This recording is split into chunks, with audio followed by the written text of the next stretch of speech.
Here we're going to look at topic 74, example 1, where we use square roots to solve quadratic equations. So what are the solutions of 25 equals x squared plus 14x plus 49? So what we've done before is we've solved quadratic equations by finding square roots, and we can kind of take that and apply that to this more complicated example. So one of the things we want to remember is how to factor, and when you start getting better at these, the first few steps I'm going to show here, you'll be able to skip. So if you look at factor sum charts, and I'm going to kind of do this rather quickly, but we're looking for factors of 49 that have a sum of 14. So you have options like 1 and 49, 7 and 7. So obviously 7 and 7 work. And again, I'm kind of going through that part a little bit quickly.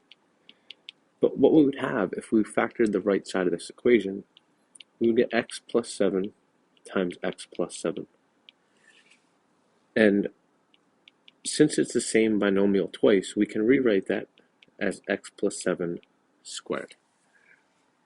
And now this becomes kind of similar to what we were dealing with in the last section, where we had something like x squared equals, say, 16, where you could take the square root of both sides, because you were taking the square of something. So to undo that, you would take the square root.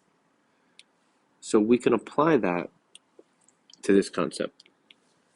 Right. And as you go through this, you're going to apply this to perfect square trinomials. What that means is that these two groups wind up being the same. Okay, so that's when you recognize this case, you'll be able to use this method. So x plus 7, we would take both sides, that x plus 7 squared, and we take the square root, and we would take the square root of 25.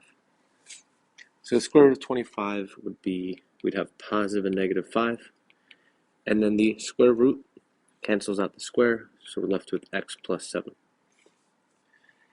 So now I can create two equations where x plus 7 is equal to positive 5 and x plus 7 is equal to negative 5, and then I solve them.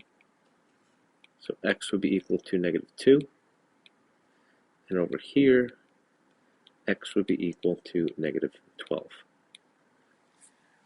So those are your solutions to the original equation.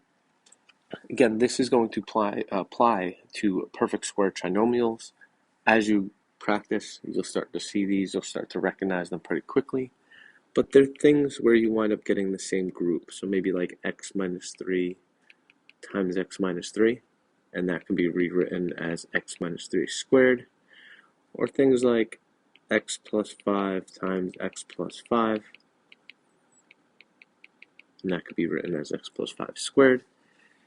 And again, as you get better and better at these, you'll start to see that some of these will start as equations like this. And then you would factor that into x plus 5, which would then be x plus 5 squared, and then you can use square roots to solve. The problems aren't too bad. You just have to kind of get used to recognizing which ones, again, are perfect square trinomials.